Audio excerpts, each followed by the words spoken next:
Welcome to Mindful School Marketing, your go-to podcast for personal and professional growth. We're school marketers, business owners, and moms passionate about connecting other school professionals with tools and strategies for success. We love solving problems, exploring new ideas, and thinking outside the box. Let's transform your school and life starting right now. This episode is brought to you by Digistorm.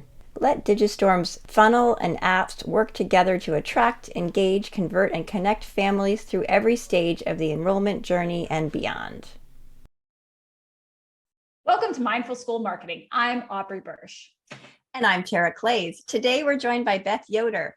Beth is a seasoned professional in the recruiting and talent management space.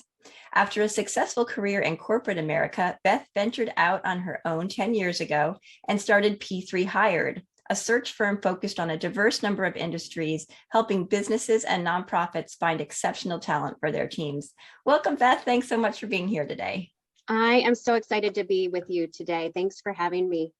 Yes, Beth, we are so excited because this is such an important topic that really impacts schools. So thank you so much for coming. I'd love to know, can you tell us a little bit more about yourself and your journey to this space of recruiting and talent management? Okay, absolutely. Well, I'll try and keep it brief. But the long and the short is one of the most interesting parts of my background is I'm one of 10 kids. And so I grew up in Pennsylvania, had a, fast and furious type of childhood and figured out a lot on my own and went to, great schools and enjoyed a lovely education background and went to Penn State, got my master's in Philadelphia and started my work in corporate America with Aramark Corporation. And so I started in operations and quickly went into what back then they called staffing. And, right now we call that recruiting and talent acquisition and talent management. So I enjoyed a really long career in corporate America. And 10 years ago, like Tara said, I ventured out on my own and started P3Hired as my own venture, my own company, which has grown significantly over the course of the last 10 years. But those formative years of, really growing up in a large family and, enjoying that, but also some of the skills, and resilience that's required in entrepreneurship and doing what I do every day. I feel like that was built in at a very early age. So on that note, I don't know where you want to get started. Yeah, thanks so much. It's so interesting. I can't imagine growing up in a family that large. And I'm sure it has impacts on how you have been exposed to all different personalities growing up too, which is a good fit for what you do. And I want to talk a little bit about having you on the show today because we really wanted to talk about staffing, hiring for schools, because even though it's not necessarily thought of as a marketing task, if you don't have good staff, if you don't have good teachers, your school's going to be harder to market, right? So hiring is super important, having good staff and faculty, and I'm sure everyone listening knows that. It's also really, really challenging. It's probably one of the most challenging things that any business owner, which a school is, right, that any business owner has to do is manage their staff, hiring people, hearing from people that they're leaving, replacing people, all of that is stressful and challenging, and finding the right fit. So let's start out with kind of this overarching question of what are the key steps in a search process in order for it to be the most effective and successful? Yeah, that's such a good question and way to frame how you build a team, because I think in a school environment, your teacher, who are the face, what's the culture, what does that team represent in terms of how you're being branded and what the perception is. And it's so palpable. So I think the first thing in terms of when you're building your team is really, who are you? Like really being clear on what is the culture of your organization and your school?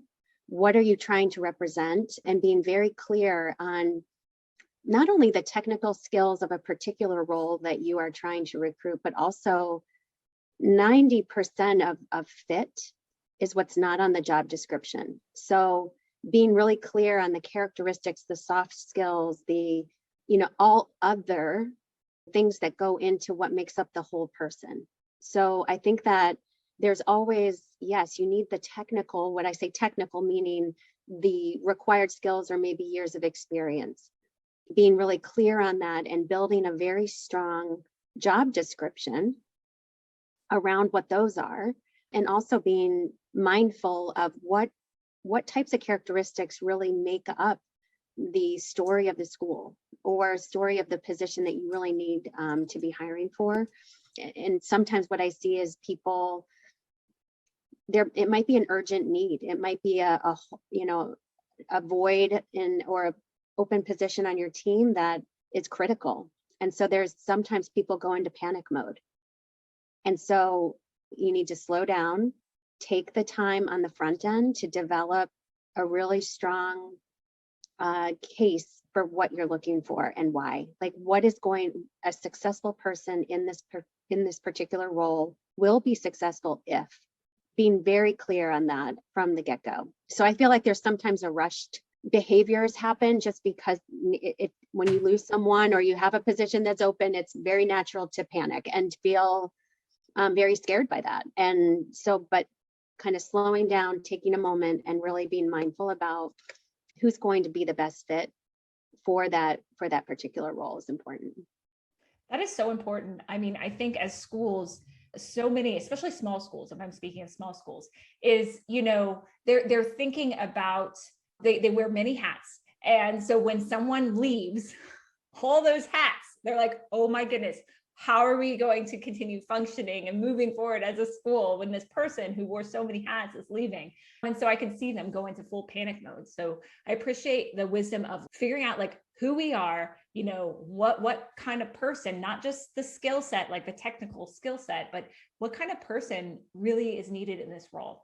And I've seen it in so many small schools where the person might not have all the like technical skills, but the personality and what they bring in the soft skills and everything else makes up for that. And they can be trained on the technical skills. So yeah, and there's a lot of, in those cases where it's a small environment and they do have to wear many hats, like the transferable skills that can come from a variety of different backgrounds, like being pretty open-minded when it comes to who can fill these shoes. And I think people are surprised sometimes. I mean, I always try to present a spectrum of candidates that for a variety of reasons could fit, and why we think, they feel, that they, what we would deem on target for a particular opening. And this is after, a lot of conversation around what the hiring team is looking for. But I think people are surprised. They're like, yeah, they might have 8 of the 10 boxes checked, but those other 2 we can train on. And, so like figuring out which qualifications are non-negotiable, figuring out where the trainable areas are and being really open. And again, going back to those softer skills and those characteristics, because those are the things that won't change. Those are the things you cannot train on. So going back to, being open and open-minded, and sometimes you'll surprise yourself. I appreciate that. And I'm curious, so if we're talking about all this, how does one even write a job description based on, you have the technical skills and you have the soft skills, like how does that come to be then?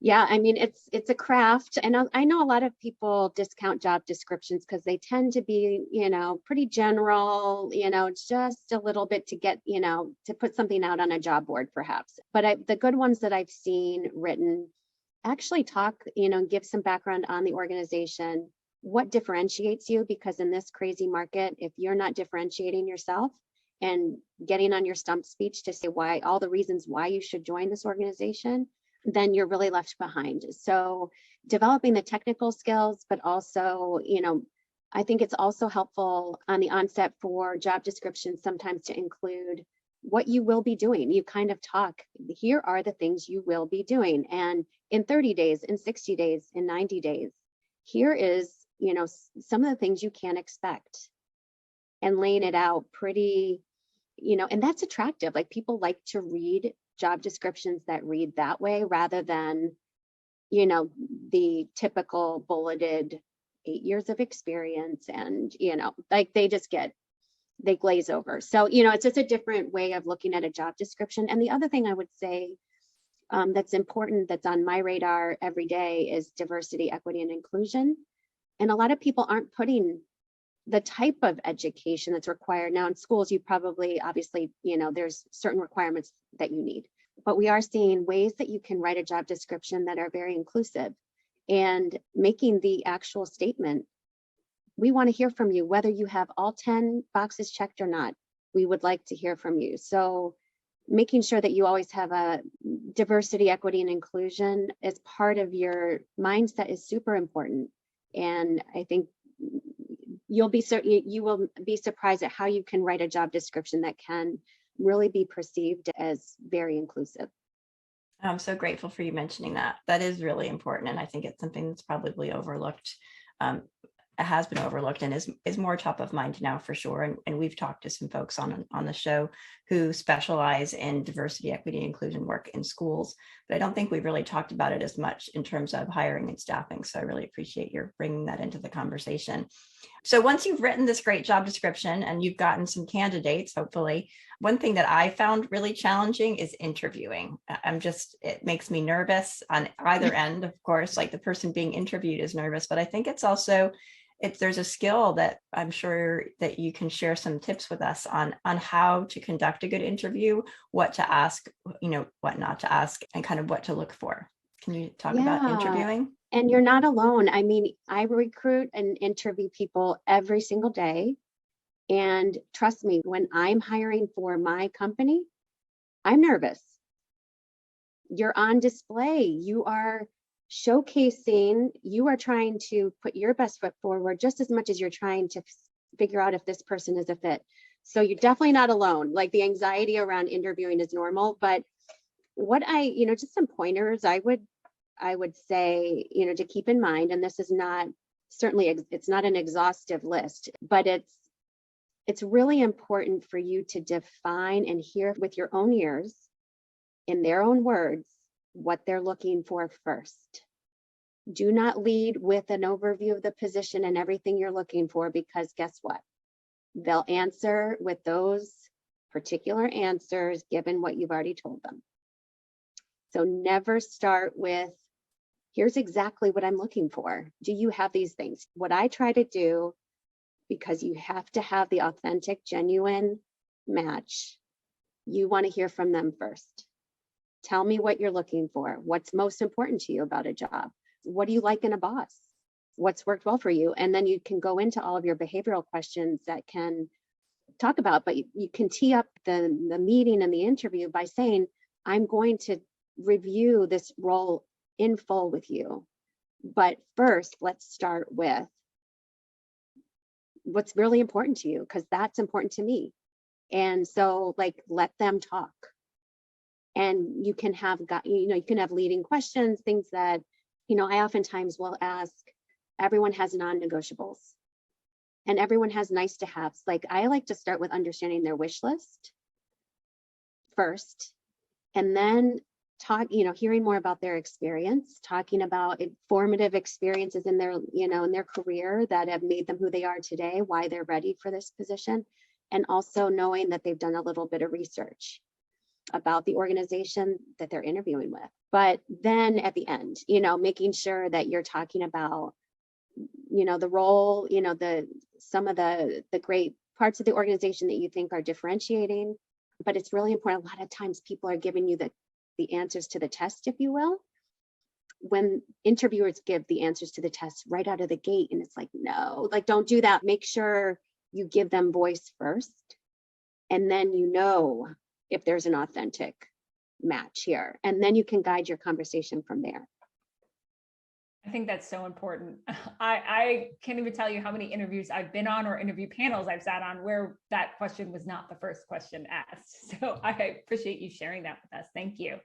So let's say now you found the person, right? And now they're part of your staff and you're looking to keep all these wonderful people that you have. So what are some ideas for rewarding and retaining good staff?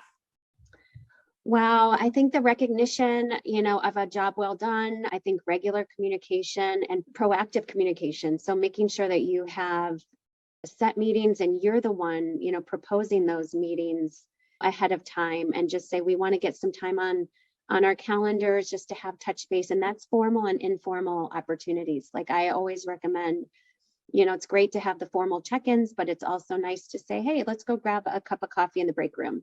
Like, how's it going? I heard your daughter, has this, that, or the other thing going on. I think there's intrinsic value that people feel when there's a personal touch, because it gets so fast paced and everybody's really, really busy and there's a job to be done. But if you just step back and take some time to just kind of, take an inventory of how they're doing personally and professionally. I think this is a theme, like the whole person, like figuring out what drives them, like what's going well for you this week or this month, versus like last month, and what's changed, like how are you feeling? I think that drives a lot of the loyalty factor. And of course, anything that rewards and pats on the back are always important, but I just think that the regular feedback is really, really critical. And you can define that early on in the relationship of someone joining, figuring out when have they felt the most valued in a past experience, a past organization. Because again, having them tell you, not assuming that a pat on the back does anything for them. It might be, I had a parent contact me, or I sent out a survey and the parent survey was amazing, like they're getting feedback other ways. So figuring out what makes them tick is really important too, especially in this, it's so competitive right now. People are getting, whether it's education or nonprofits or corporate environments, people are getting plucked and recruited and poached to go somewhere else for a lot more money these days. So like, how do you ensure they're feeling happy and satisfied in what they're doing every day? Thanks for sharing those ideas. I think that's really helpful. And just the asking the question, what's worked for you before, or however you put that, even as part of the interview or when you first bring them on, is brilliant. And that's such a great idea to do. Oh, just to and come on right out that and ask note, it. Yeah. on that note, Tara, like I think one of the pitfalls I've heard, just in terms of getting candidates that I'm recruiting and I'm presenting them to various organizations or corporations, one of the things that does not go over well, like some of the pitfalls of interviewing is when do a really clear check on, are you doing most of the talking?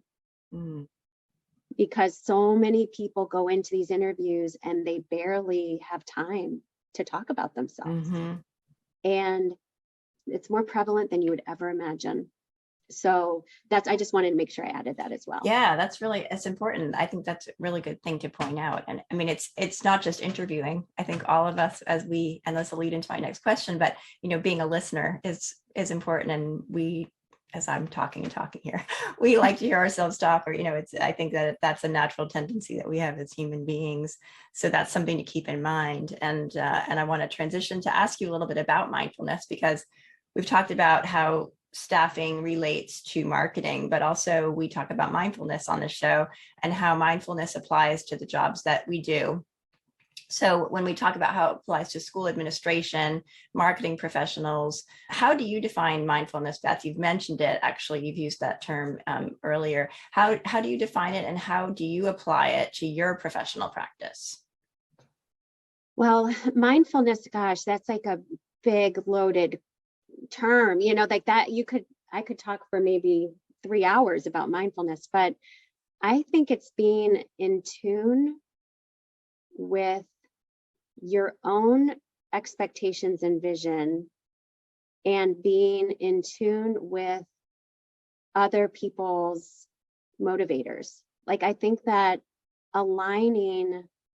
being mindful to me is being aware and perceptive and thoughtful about, and again, if we want to equate it to, talent, the mindfulness can come in, again, like making sure that you understand your needs, but also understanding that, people can come in and come from a variety of different backgrounds and impact really differently and have a really great impact in different ways. And there's some biases that happen too. Like being mindful of what your unconscious biases might be.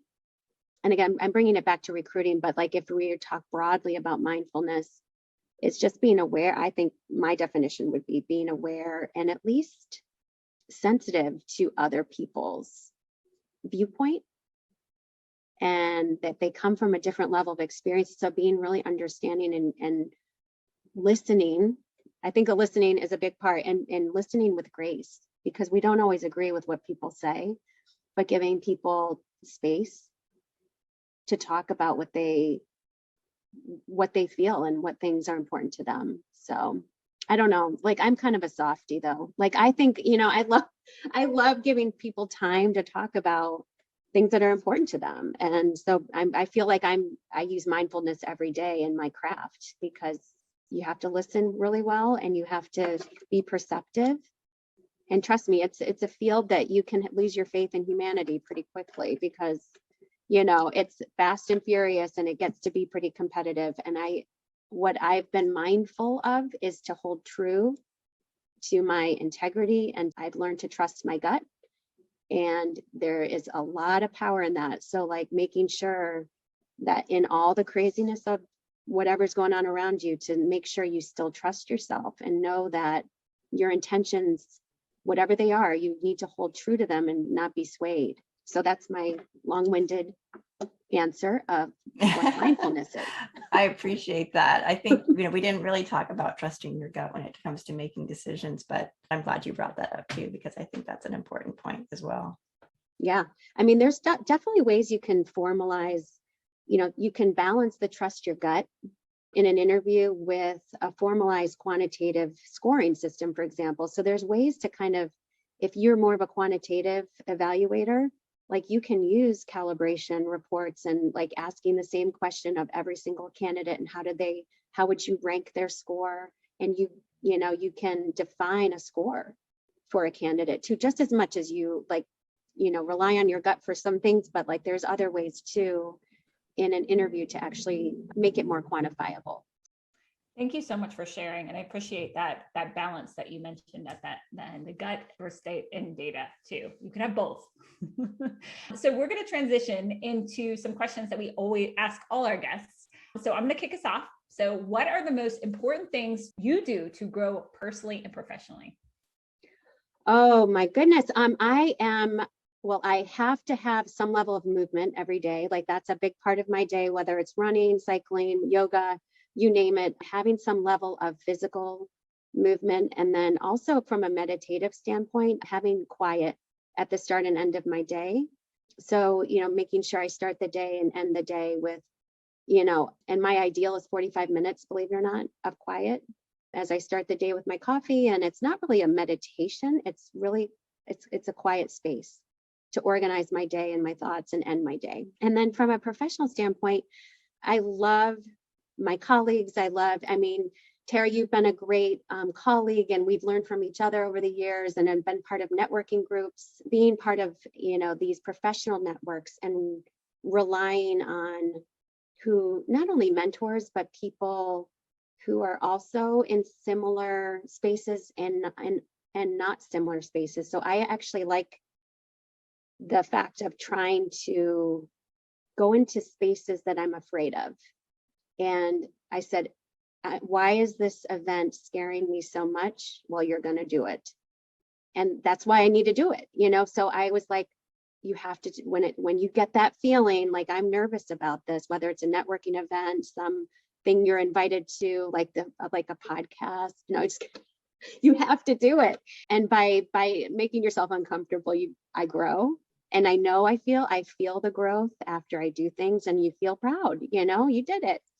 And it can be something small or large. So yeah, that's great. Thanks for sharing that. All right, I'm going to ask you some rapid fire questions, kind of like Brene Brown style. If you could put one book as mandatory reading in the high school curriculum, what would it be? The Four Agreements, Don Miguel Ruiz. Yeah, I think someone else has mentioned that one. Yeah, they have. That's a good one. What is one app you couldn't live without? Oprah, Super Soul Sunday, and Brene Brown, Unlocking Us. All right. Okay. Next rapid fire question. What are you reading right now? The Last Thing He Told Me. Okay. I don't know that one. I'm excited. We're going to add to our reading list. Fantastic. By the way, we have a Goodreads list, so everyone Go check that out. Last question. What is one great piece of advice you'd like to leave us with?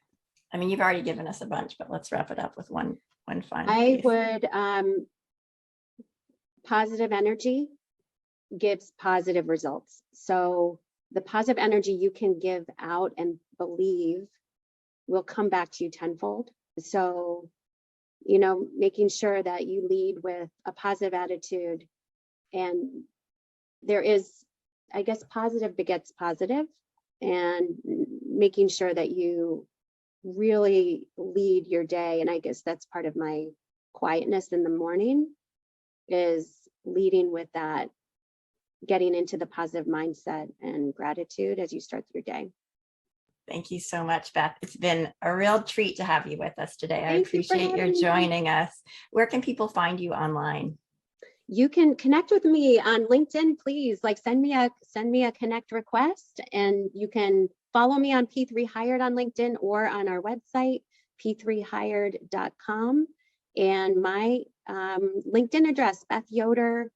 It might be Elizabeth Yoder. So if you can't find me, just look under P3Hired and Beth Yoder. Thank you so much, Thank Beth. you, We Beth. appreciate Thank it. you. Have a great day. Take Thanks. care. Bye. Bye-bye. Hey, school admissions pros. Are you sick of all those clunky, repetitive, tedious tasks?